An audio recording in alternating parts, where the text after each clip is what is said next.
أعوذ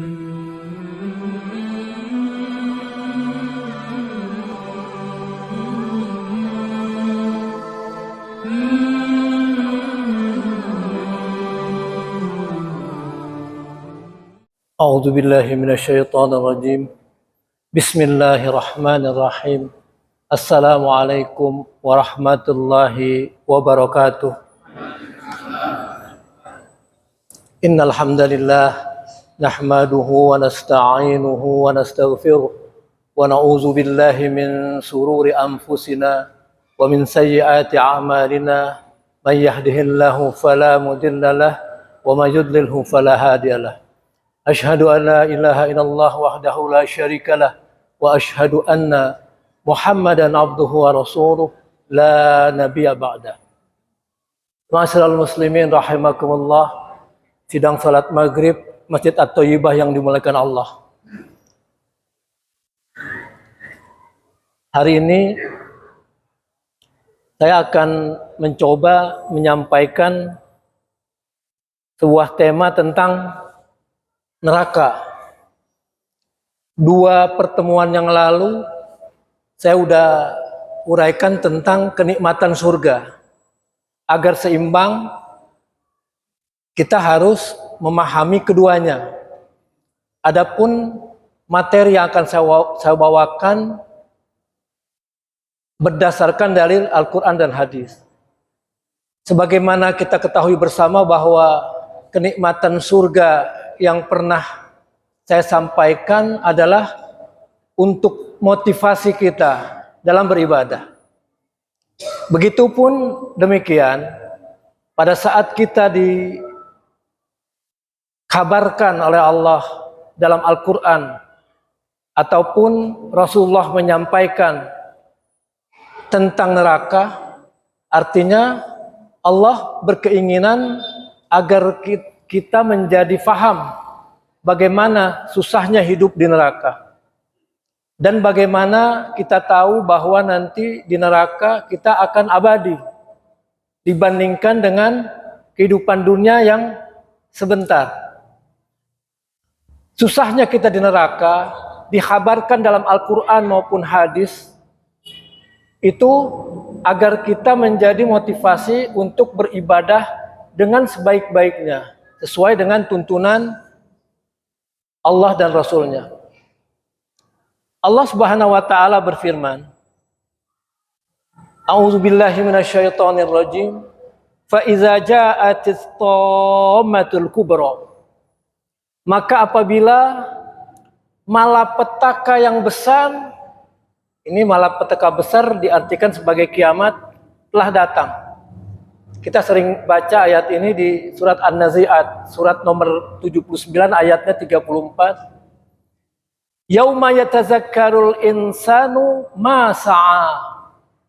Yaitu pada hari ketika manusia teringat akan apa yang telah dilakukannya dahulu. Jadi pada saat kiamat datang, manusia teringat, waduh, ini sudah sampai kiamat. Lalu teringatlah dosa-dosanya. Teringat apa yang telah dia lakukan. Teringatlah ketidaksempurnaan dia dalam beribadah dan sebagainya. Wa burrizatil jahimu liman yara. Dan neraka diperlihatkan dengan jelas kepada setiap orang yang melihat. Kelanjutan ayat tersebut, ayat 36. Fa'amma man tagha. Maka adapun orang-orang yang melampaui batas. Jadi di sini seseorang yang masuk ke dalam neraka disebut oleh Allah sebagai orang yang melampaui batas. Allah sudah memberikan pedoman yaitu Al-Quran dan dijelaskan oleh Rasulnya berupa hadis. Ada batasan atas, batasan bawah, batasan kanan, batasan kiri. Apa yang boleh dan apa yang tidak. Kalau kita masih melanggar, yang wajib tidak kita lakukan dan yang harusnya kita tinggalkan, yang haram kita lakukan, berarti kita orang yang melampaui batas. Sebut di sini sebagai toho. Fa amma man tagha, maka adapun orang yang melampaui batas, wa atharal hayata dunya, dan lebih mengutamakan kehidupan dunia. Kita boleh hidup di dunia, mencari kenikmatan, tapi jangan sampai kita mengutamakan dunia. Orientasi akhir kita ada pada akhirat.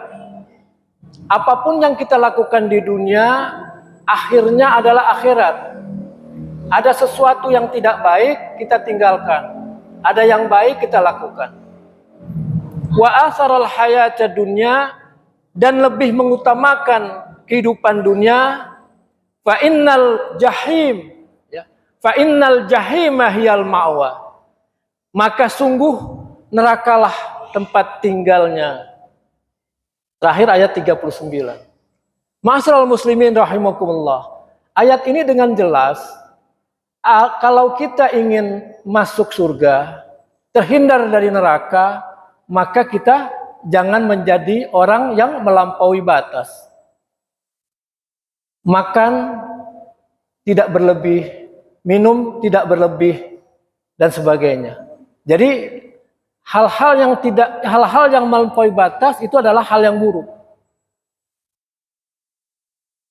Lalu mari kita masuk ke dalam arti kata neraka. Apa itu an-nar? An-nar, kata asalnya itu disebut dengan api. Diindonesiakan menjadi neraka. An-nar, api. Secara syariat, an-nar adalah sebuah negeri di akhirat yang penuh dengan azab. Secara syariat, sebuah negeri di akhirat yang penuh dengan azab, yang disediakan untuk orang-orang yang kafir. Jadi pada dasarnya neraka itu disediakan untuk orang yang kafir. Kafir secara totalitas maupun kafir yang sepotong-sepotong. Kafir artinya juga bisa menutup diri. Menutup diri dari kebaikan. Menutup diri dari hidayah. Jadi Allah memberikan hidayah, kitanya yang menutup diri. Jadi negeri akhirat yang penuh dengan azab dan disediakan untuk orang-orang kafir. Azab neraka adalah azab yang paling pedih dan menghinakan. Bagaimanapun pedihnya manusia menyiksa manusia lain di dunia, jauh lebih pedih azab Allah di neraka. Allah Subhanahu wa taala berfirman, "Fa yauma idzin la yu'azzibu azabahu ahad." Maka pada hari itu tidak ada yang mengazab seperti azabnya Allah. Surat Al-Fajr ayat 25. Jadi orang yang masuk ke neraka akan lupa semua kenikmatan dunia. Rasulullah bersabda, akan didatangkan satu orang penghuni neraka yang paling banyak mendapatkan kenikmatan surga. Lalu dia dicelupkan, sekali celupan saja ke neraka. Lalu ditanya, wahai anak Adam, apakah kamu pernah melihat atau merasakan kenikmatan di dunia? Ya Rabb, demi zatmu, aku tidak pernah merasakan. Jadi begitu azab neraka yang begitu pedih, sehingga dia melupakan semua kenikmatan yang ada di dunia. Ini hadis riwayat Muslim. Kemudian Allah Subhanahu wa taala berfirman, langsung artinya aja karena takut enggak cukup ya. Orang kafir berangan-angan seandainya bisa menebus azab saat itu, kalau perlu dengan anak-anaknya, penebusannya dengan anaknya, anak lakinya, istrinya, saudara laki-lakinya, dan keluarganya yang menaungi dia, dan semua yang ada di permukaan bumi, diharapkan kemudian tebusan itu bisa menyelamatkan dia. Jadi orang kafir kalau perlu, apa yang dulu saudara dia, keluarga dia, kalau perlu sebagai tebusan. Surat Al-Ma'arij ayat 11 sampai ayat 14. Di dunia, seseorang yang rela berkorban demi keselamatan orang yang dicintainya. Itu adalah sahabat. Saya berkorban untuk anak saya. Itu sifatnya dunia. Tapi pada saat di akhirat, pada saat dia diancam dengan neraka, terbalik. Kalau perlu, keluarganya, sahabatnya dikorbankan. Demi dia bisa masuk surga. Demikian pedihnya neraka. Namun di neraka, dia akan merasakan kepedihan yang luar biasa, yang pedihnya itu berlipat kali dibandingkan dengan kepedihan yang ada di dunia. Jadi ini hendaknya kita sadari, memang tidak terbetik sampai sekarang. Kepedihan yang ada di Al-Quran disebut, kita tidak terbetik. Sepedih apa? Karena kita belum merasakan. Sama dengan kenikmatan surga. Pada saat dikatakan akan mengalir sungai, di bawahnya ada sungai air, sungai susu, sungai madu, sungai khamar yang tidak memabukkan. Kita tidak terbayang senikmat apa air-air itu. Jadi hanya bisa mendengar, membaca penjelasan yang ada dalam Al-Quran dan hadis. Kemudian ada beberapa nama dari neraka. Yang pertama adalah Al-Khutamah. Artinya yang menghancurkan. Nama neraka disebut Al-Khutamah. Yang menghancurkan. Apa saja yang masuk hancur. Surat Al-Humazah ayat 4. Dan juga ada nama neraka yang disebut dengan Al-Jahim. Yaitu api yang menyala-nyala. Al-Infitar ayat 14.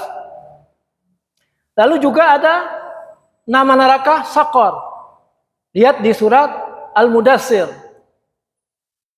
Illa ashabal yamin fi jannati yatasaalun 'anil mujrimin ma salakakum fi saqar. Jadi di situ orang mukmin bertanya kepada penghuni Saqar. Ma salakakum fi saqar. Apa yang menyebabkan kalian masuk ke Saqar? Qalu lam naku minal musallin. Sesungguhnya aku dulu tidak pernah sholat. Jadi kalau kita baca Al-Mudassir mengenai siapa yang masuk ke dalam Saqar, lam naku minal musallin. Yang kedua, walam naku nut'imul miskin. Dan aku juga tidak pernah memberikan makanan kepada orang miskin. Wa kunna nakhudu ma'al khaidin. Aku dulu sering menggibah, sering berkumpul bersama orang-orang yang membicarakan kejelekan orang. Wa kunna nukadzibu biyaumiddin. Dan aku juga dulu tidak percaya dengan hari akhir. Illa hatanal yakin. Sampai datangnya kematian. Jadi artinya illa hatanal yakin, sampai datangnya kematian. Kalau kematian belum datang, dia menyadari kesalahan dia menyadari dosa-dosanya, dia melaksanakan sholat, memberikan makan kepada fakir miskin, lalu dia tidak menghibah, ditinggalkan perbuatan ghibah yang dosa itu, lalu dia percaya terhadap hari akhir, Allah akan selamatkan dia dan akan masuk ke dalam surga. Berarti dia telah bertaubat. Tapi kalau atanal yakin, telah sampai kematian, maka taubat itu sudah tertutup. Kemudian dalam surat At-Tahrim ayat 6, di Al-Mudassir ada ayat 30, penjaga neraka itu adalah 19 malaikat yang keras dan kejam. Penduduk neraka sangat banyak jumlahnya. Setiap 1.000 orang, ini menurut hadis, 1 orang akan masuk surga. Bagaimana kita tidak sedih? Dari 1.000 orang, 1 orang yang masuk surga. 999 orang akan masuk neraka. Dalam hadis Imam Al-Bukhari, Lalu Rasulullah bersabda, keluarkan dari setiap 1.999 orang. Allah berkata ini kepada Nabi Adam. Lalu Rasulullah SAW bersabda, bergembiralah kalian. Sesungguhnya dari kalian hanya satu. Dan dari Ya'jud wa Ma'jud 1.000 orang. Jadi artinya di sini yang masuk neraka dibandingkan dengan umat Islam dengan Ya'jud wa Ma'jud itu beda jumlahnya. Ya'jud wa Ma'jud 1.000 masuk neraka, dari kita hanya satu. Kalau dibandingkan dengan Ya'jud wa Ma'jud jumlahnya. Tapi dibandingkan keseluruhan manusia pada umumnya dari 1.000 hanya satu yang masuk surga. Tapi kalau Rasulullah membandingkan antara umat Islam dengan Ya'jud wa Ma'jud, bandingnya 1.000 banding 1. Tapi harusnya kita lebih waspada dengan takut yang tadi, dari 1.000 hanya satu masuk surga. Mari kita berlomba-lomba masuk surga. Dengan cara masing-masing, dengan amalan masing-masing, sesuai dengan ajaran Rasulullah. Orang-orang kafir yang jumlahnya sangat banyak, dia masuk neraka dan badannya dibuat menjadi besar. Satu gigi geraham akan sebesar gunung Uhud. Dan jarak antara dua ujung pundak salah seorang di antara mereka sejauh 3 hari perjalanan dengan mengendarai kendaraan cepat. Rasulullah SAW bersabda, hadisnya, antara dua ujung pundak orang kafir di dalam neraka, perjalanan orang seperti perjalanan orang yang naik kendaraan dengan cepat selama 3 hari. Hadis riwayat Bukhari dan Muslim. Ini hadis sahih. Jadi orang-orang kafir yang ada di neraka pada saat nanti dimasukkan di neraka, semuanya dijadikan badannya besar. Tidak seperti dia di dunia.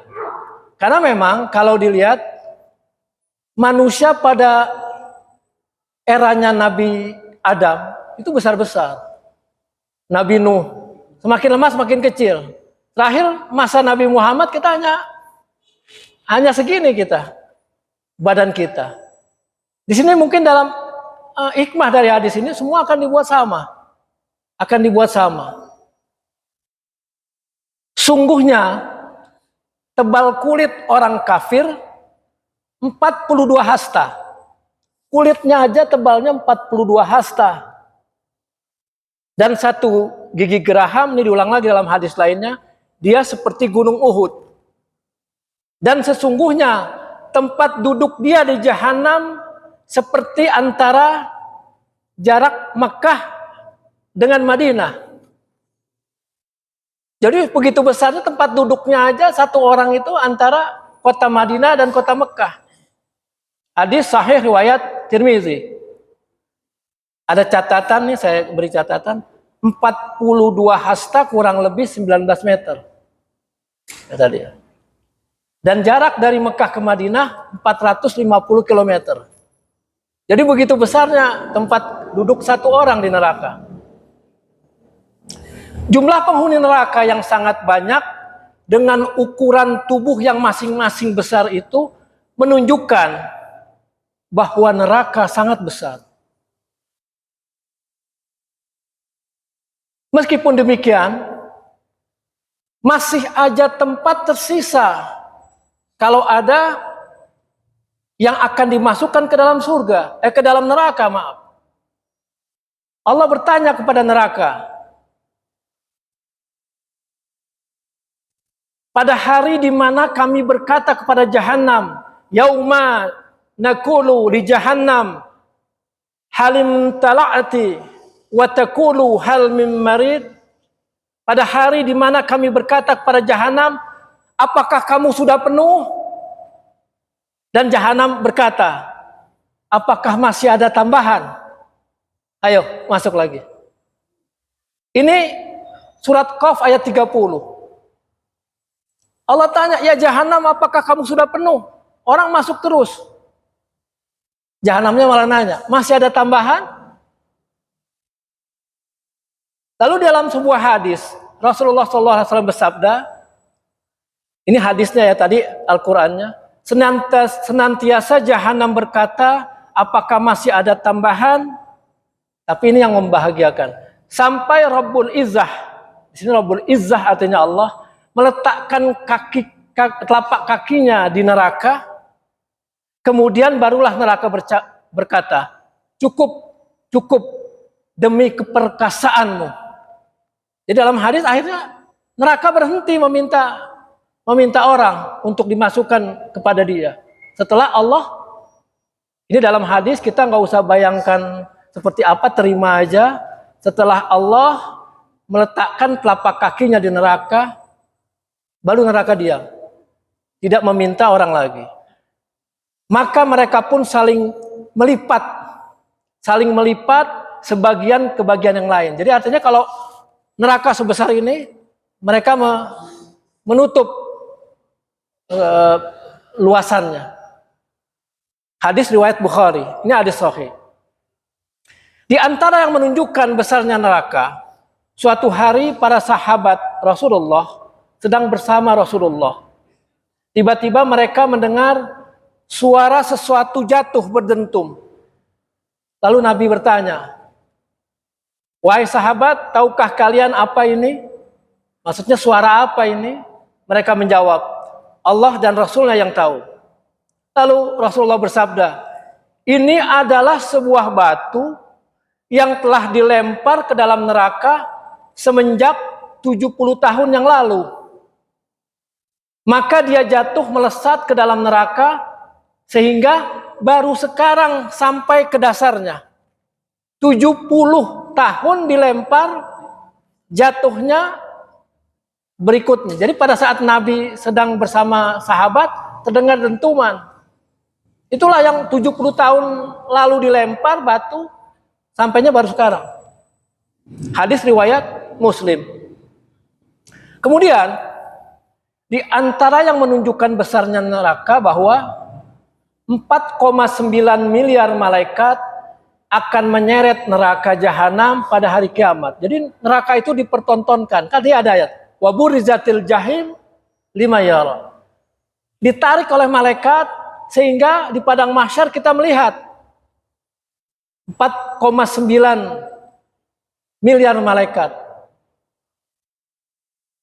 Jadi ada beberapa sisi, setiap sisi ditarik oleh sekelompok malaikat. Neraka akan dinyalakan di hari kiamat, dan apabila dia sudah nyala, tidak akan mati lagi. Allah Subhanahu wa taala berfirman, wa izal jahimu su'irat, dan apabila neraka dinyalakan. Surat Al-Takwir ayat 12. Setiap kali neraka akan padam, maka kami akan menambah nyala apinya. Surat Al-Isra ayat 97. Kullama khabat zidnahum sa'ira. Zidna artinya menambahkan. Zidna kami menambahkan. Setiap kali neraka akan padam, kami akan menambahkan nyala apinya. Jadi Allah jaga neraka setelah dihidupkan tidak akan mati lagi. Surat Al-Isra ayat 97. Lalu berikutnya, neraka itu bisa melihat, bisa mendengar, dan bisa berbicara. Rasulullah SAW bersabda, akan keluar potongan dari neraka yang berbentuk leher di hari kiamat. Dia memiliki dua mata yang melihat, dua telinga yang mendengar, dan lisan yang dapat berbicara. Lalu dia berkata, sesungguhnya aku diberi tugas untuk mengazab 3 golongan orang. Yaitu setiap orang yang sombong dan keras kepala, maksudnya menentang kebenaran. Lalu orang yang berdoa kepada selain Allah atau bersama Allah, jadi menduakan. selain Allah, dia hanya berdoa kepada sesuatu zat yang tunggal selain Allah. Bisa juga dia berdoa kepada Allah, juga berdoa kepada selain Allah. Artinya menduakan Allah. Yang ketiga, dan orang-orang yang menggambar. Jadi di sini menggambar makhluk hidup dan dipajang atau berupa juga patung. Jadi di sini jelas sebuah larangan makhluk hidup dipajang. Patung makhluk hidup dipajang. Cuman kita kadang-kadang di dunia timur ini sudah secara umum, pada umumnya kita memajang foto-foto kita. Foto kakek kita pajang. Walaupun kita tidak ada niat untuk menyembah. Tapi di sini ada hadis seperti ini. Kalau bisa kita singkirkan, kita singkirkan. Ada sebuah kebiasaan pada saat kita takziah atau melayat ke saudara kita yang wafat, pasti foto-foto itu ditutup. Coba lihat, ditutup. Karena ada keyakinan apabila ada gambar atau patung makhluk bernyawa, maka malaikat tidak akan masuk. Jadi sebenarnya itu dampak dari hadis ini. Ini hadis sahih riwayat Tirmizi. Kemudian pintu-pintu neraka itu ada 7. Allah berfirman, neraka memiliki 7 pintu. Setiap pintu ada bagiannya. Laha sab'atu abwab. Likulli bab minhum juz'un maksum. Jadi masing-masing itu ada bagiannya. Surat Al-Hijr ayat 44. Maksudnya di sini akan dimasuki penghuni neraka sesuai dengan amalannya. Masing-masing punya pintu. Masing-masing punya bagian. Tadi neraka Sakor untuk orang yang tidak sholat, tidak memberi makan kepada fakir miskin, melakukan ghibah, dan juga tidak percaya kepada hari akhir, akan masuk ke Sakor. Contoh, pintu-pintu tersebut akan dibuka langsung ketika penduduk neraka sampai di depan pintu, ya, tanpa adanya syafaat. Jadi tanpa syafaat, mereka langsung digiring ke dalam pintu neraka dan neraka dibukakan dan dia masuk. Lihat surat Az-Zumar ayat 71. Hadirin yang mulia, di dalam bulan Ramadan, 7 pintu ini akan ditutup. Hadis riwayat Bukhari dan Muslim. Setelah masuk orang-orang kafir ke dalam neraka, maka pintu-pintu tersebut tidak akan dibuka lagi agar mereka bisa keluar. Jadi kalau orang kafir setelah masuk sudah tutup. Nanti ada hadis kita lihat kalau orang Muslim, kan tadi yang lalu saya katakan ada 3 golongan. Ashabul yamin, orang yang disebut golongan kanan, yang langsung masuk surga. Ada ashabul shimal, orang yang masuk neraka, golongan kafir. Ada ashabul, satu lagi, jadi golongan tengah yang amalnya seimbang. Amalnya seimbang. Jadi Allah yang menentukan. Prosedurnya ada hisab. Tapi nanti karena kemuliaan Allah, rahmat Allah, Allah bisa memasukkan langsung ke dalam surga. Menghapus seluruh dosanya pada saat itu juga. Jadi ini nanti kita nggak usah khawatir. Yang penting dalam hati kita tetap iman kepada Allah, iman kepada Rasul, iman kepada malaikat, kepada kitab dan seterusnya, dan kita amalkan. Kemudian Allah berfirman dalam sebuah ayat, kita kenal Al-Balad ayat 20, alaihim narum mu'sadah. Bagi mereka neraka yang tertutup, ini bagi orang kafir. Sekali dibuka, masuk dan tidak akan dibuka lagi. Nah kemudian, neraka juga memiliki tingkatan. Tadi punya pintu-pintu, sekarang punya tingkatan. Orang munafik berada di tingkat paling bawah. Hati-hati. Orang munafik berada di tingkatan paling bawah. Innal munafikina fi darkil asfali minan nar. Jadi sesungguhnya orang munafik berada di tingkat yang paling bawah. Innal munafikina fid darkil asfali minan nar. Ad-darki itu kalau kita bilang tingkatan, kalau asfal, ada yang bilang asfal itu adalah seperti di Indonesia diterjemahkan sebagai aspal. Artinya sesuatu yang paling bawah, tempatnya dilindas-lindas. Jadi dasarnya neraka. Ada yang terjemahkan keraknya neraka. Kerak artinya udah paling bawah. Kalau kita memasak sesuatu sampai dia asat airnya, maka di bawah akan jadi kerak. Jadi yang paling bahaya itu adalah orang munafik. Karena hatinya dengan lisannya berbeda. Amalannya tidak sesuai dengan apa yang ada di hatinya. Sering pura-pura dan sebagainya. Dan orang yang paling ringan azabnya adalah orang yang disebutkan oleh Rasulullah SAW, sesungguhnya penghuni neraka yang paling ringan azabnya adalah orang yang memakai 2 sandal dan dengan 2 tali sandal dari api. Jadi sandalnya dan talinya dari api. Pada saat dia pakai sandal itu, maka akan mendidih sampai ke otak. Jadi panasnya itu naik ke betis sampai ke otak. Itu yang paling ringan. Akan mendidih otaknya oleh sebab kedua sandal tersebut. Seperti mendidihnya periuk. Ini hadis Nabi. Dia tidak melihat ada yang lebih keras daripada azab itu. Dia merasakan itu azab yang paling keras bagi dia. Padahal dia tidak tahu itu azab yang paling ringan azabnya. Hadis riwayat Bukhari dan Muslim. Kemudian bahan bakar neraka adalah orang kafir, batu, dan segala sesuatu yang disembah selain Allah. Semuanya jadi bahan bakar. Maka hendaklah kalian takut dengan neraka yang bahan bakarnya manusia, batu yang disediakan bagi orang-orang kafir.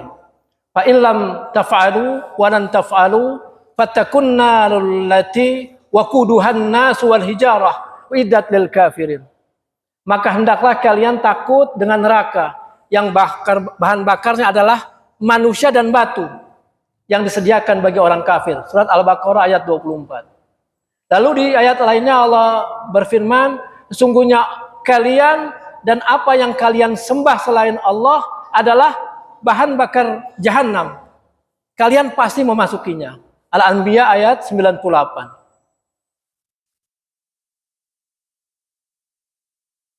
Api neraka adalah api yang sangat panas. Dan telah berlalu bahwasanya api di dunia adalah 1 dibanding dengan 70 bagian api neraka. Tidak ada kesejukan sama sekali di dalam neraka. Benda-benda sekitar yang diharapkan memiliki kesejukan ternyata merupakan azab tersendiri bagi penghuninya. Jadi kita harapkan ada sebuah benda yang bisa menyejukkan, ternyata benda itu juga ikut terbakar. Angin yang sangat panas, air yang sangat mendidih, dan teduhan atau naungan dari asap yang hitam.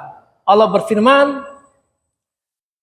wa ashabus shimar ma ashabus shimar fi samumin wa hamim wa zillim min yahmum la baridi wa la karim. Dan golongan kiri, betapa sengsaranya golongan kiri di dalam siksaan angin yang sangat panas, air yang mendidih, dan teduhan asap yang hitam. Teduhan yang tidak dingin dan tidak menyenangkan untuk dipandang. Jadi teduhannya sangat hitam dan panas. Al-Waqiah 41 sampai 44. Lalu kemudian Allah berfirman dalam surat Al-Mursalat ayat 30-33, pergilah kalian kepada teduhan yang memiliki 3 cabang, yang tidak menaungi dan tidak melindungi dari api neraka. Sungguh neraka akan melemparkan percikan api sebesar istana. Maksudnya percikan apinya aja tinggi dan besar. Percikan api tersebut seperti unta-unta hitam yang condong ke warna kuning. Jadi unta hitam yang setelah terbakar justru jadi kuning karena terselimuti dengan api. Al-Mursalat ayat 30 sampai 33. Penghuni neraka adalah orang kafir yang terdiri dari orang musyrik. Yang pertama, artinya musyrik orang yang menduakan Allah, syirik. Ahlul kitab, Yahudi dan Nasrani yang memang tidak beriman. Jadi kalau Yahudi, Nasrani pada saat masa Nabi Musa, ada yang beriman. Dia bukan penghuni neraka. Tapi Yahudi dan Nasrani yang tidak beriman sama. Orang Islam juga yang tidak beriman akan masuk neraka. Dan orang-orang munafik. Sesungguhnya orang kafir dan ahlul kitab dan orang-orang musyrik berada dalam neraka yang kekal di dalamnya. Ayat Al-Bayyinah. Innal ladzina kafaru min ahlil kitabi wal musyrikina fi nari jahannam khalidina fiha. Dan Allah berfirman dalam surat An-Nisa, sesungguhnya Allah akan mengumpulkan orang munafik dan orang kafir di dalam neraka jahanam semuanya. Innallaha jami'u al-munafikina wal kafirina fi jahannam jami'an. Seluruhnya masuk dalam neraka dikumpulkan. An-Nisa ayat 140. Kemudian secara spesifik siapa penghuni neraka? Di antaranya yang pertama adalah Fir'aun. Sudah jelas. Lihat surat Hud ayat 98. Fir'aun di masa Nabi Musa. Lalu istri Nabi Nuh dan Nabi Lut. Lihat surat At-Tahrim ayat 10. Serta Abu Lahab dan istrinya. Lihat surat Al-Masad. Ya. Ayat 1 sampai dengan 5. Lalu apa makanan penduduk neraka? Yang pertama, dor. Tidak ada makanan bagi mereka kecuali dor yang tidak menggemukkan dan tidak menghilangkan lapar. Al-Ghasyiyah. Laisa lahum ta'amun illa min dhari' la yusminu wa la yughni min ju'. Jadi jelas yang pertama adalah dor. Lalu ada yang mengatakan dor ini adalah tumbuhan yang berduri. Kemudian makanan yang kedua adalah buah pohon zakum. Inna sajarataz zakum ta'amul athim kal muhli yaghli fil butun kaghalyil hamim. Sesungguhnya pohon zakum adalah makanan bagi orang yang berdosa. Dia seperti cairan logam yang mendidih di dalam perut. Jadi setelah dimakan di dalam menjadi cairan logam yang menghancurkan perut, seperti mendidihnya air yang sangat panas. Surat Ad-Dukhan ayat 43 sampai 46. Kemudian dalam ayat lain Allah mengabarkan bahwa zakum adalah pohon yang keluar dari dasarnya neraka. Mayangnya seperti kepala-kepala syaitan dan para penghuni neraka akan memakannya dan memenuhi perutnya dengan buah tersebut. Lihat surat As-Saffat ayat 62 sampai 66. Kemudian Allah juga menyebutkan bahwasanya setelah perut penuh dengan makanan tersebut, dengan buah zakum, maka mereka akan meminum air dari air yang mendidih seperti, jadi air mendidih itu diminum oleh dia, saking panasnya, dikasih air mendidih pun diminum. Seperti unta yang kehausan.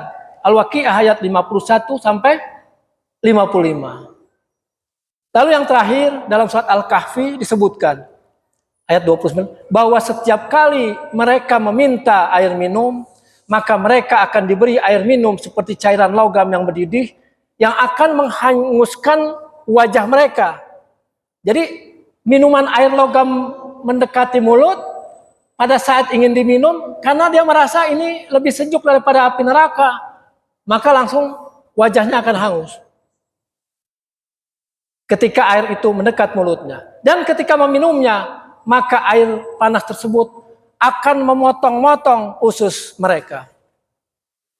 Ma'asyiral muslimin rahimakumullah, karena keterbatasan waktu, saya putuskan sampai di sini, bahwa insya Allah apa yang saya sampaikan akan menjadi motivasi bagi kita agar kita menjauhi perbuatan dosa dan berlomba-lomba mencari amal kebajikan, berbuat baik walaupun hanya dengan tersenyum, tidak menggibah, kita selalu berbaik sangka kepada saudara-saudara kita. Kalau ada hal yang benar, ini semuanya datang dari Allah. Kalau ada kesalahan, ini datangnya dari saya. Billahi taufiq wal hidayah wal afu minkum. Wassalamualaikum warahmatullahi wabarakatuh.